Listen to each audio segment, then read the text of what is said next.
Bagaimana kabarnya hari ini? Alhamdulillah sehat, Bu. Baik, perkenalkan nama saya Deni Dwi Citra. Saya di sini sebagai konselor. Kalau Mbak sendiri? Perkenalkan nama saya Bunga Surya Azhar. Baik, sebelumnya apakah Mbak sudah pernah mengikuti kegiatan konseling? Belum pernah, Bu. Apakah Mbak tahu sedikit banyaknya tentang apa itu konseling? Sedikit sih, Bu. Belum terlalu paham. Baik, saya akan coba menjelaskan apa itu konseling. Konseling itu adalah proses pemberian bantuan konselor kepada klien untuk menyelesaikan masalahnya. Sampai di situ bisa dipahami? Insya Allah bisa. Baik, sebelumnya ada beberapa asas yang perlu kita taati bersama, yaitu pertama asas kerahasiaan, di mana di sini Mbak Bunga tidak usah khawatir bercerita. Semua hal yang Mbak Bunga ceritakan insya Allah aman. Sampai di situ bisa dipahami? Insya Allah bisa, Bu. Asas yang kedua yaitunya kesukarelaan.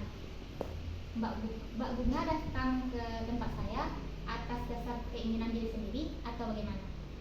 Saya datang dengan kemauan diri saya sendiri, Bu. Alhamdulillah. Yang ketiga yaitunya asas keterbukaan, yang mana di sini agar konselingnya berjalan dengan lancar harus adanya keterbukaan dari Mbak Bunga bercerita kepada saya.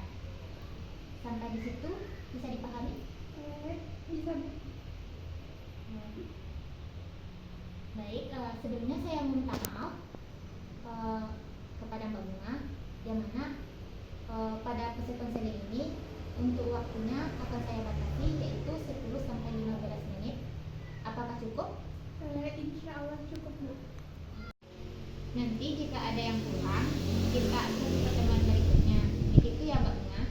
Baik, Bu.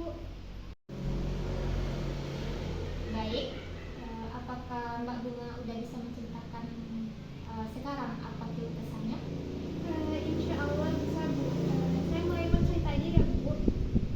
Jadi beberapa tahun yang lalu saya punya seorang pacar, Bu.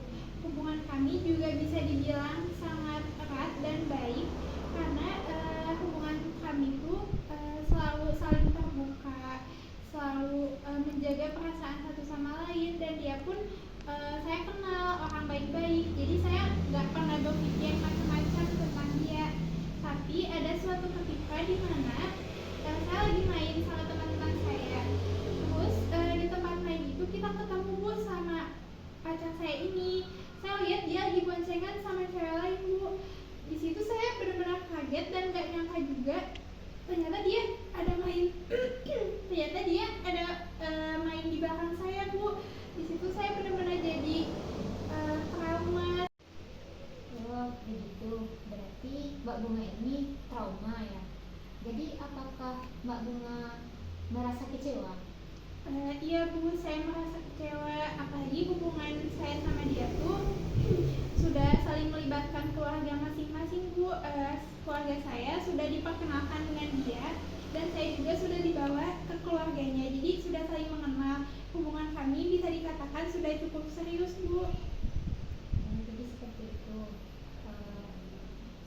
Bisa saya simpulkan, poin pertama, Mbak Bunga ini merasa trauma karena sudah menjalin hubungan asmara yang serius dan tidak main-main, tapi ternyata malahan diselingkuhin. Poin kedua, kedua belah pihak keluarga sudah saling mengenal dengan baik, tetapi malah terjadi yang seperti ini. Jadi apakah dampak negatif yang Mbak Bunga rasakan? Ada, Bu. Apakah bisa diceritakan kembali? Iya, Bu, jadi dampak negatif yang saya rasakan ke kehidupan saya itu ketika ada laki-laki lain yang mendekati saya jadi takut, Bu. Saya jadi sudah berpikiran macam-macam tentang dia. Saya jadi menganggap semua laki-laki itu sama aja kayak mantan pacar saya. jadi saya tuh sulit buat membuka diri sama laki-laki. Saya gak membuka akses diri saya untuk menjalin hubungan sama siapapun, Bu. Saya jadi susah buat percaya lagi sama laki-laki, Bu. Mungkin itu dampak negatif yang terasa di diri saya. Oh begitu ya. Mbak Bunga berarti udah tahu dampak negatifnya apa. Apakah Mbak Bunga udah tahu cara mengatasi atau menanggulanginya?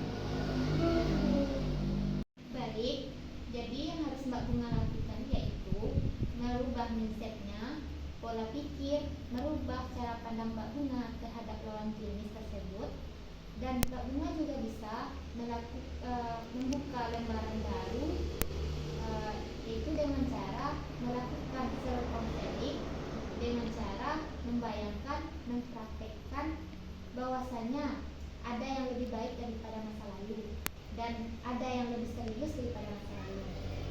Baik, apakah masih ada yang ingin diceritakan lagi? Sepertinya sudah cukup saja, Bu. Baik, karena waktunya juga udah mepet, ya Mbak, apakah bisa diceritakan apa saja yang Mbak Bunga rasakan setelah melakukan proses konseling ini? Alhamdulillah, Bu, saya merasa sudah lega karena unek-unek yang sudah saya pendam dari lama ini akhirnya saya sampaikan juga. Jadi saya merasa sudah plong. Oh, seperti itu. Baik, karena waktunya juga udah selesai, saya cukupkan konselingnya sampai di sini. Apabila masih ada yang ingin dibahas lagi, kita atur untuk pertemuan berikutnya ya Mbak Bunga. Baik, terima kasih, Bu. Sama-sama. Kalau begitu saya pamit pulang ya, Ibu. Assalamualaikum. Waalaikumsalam.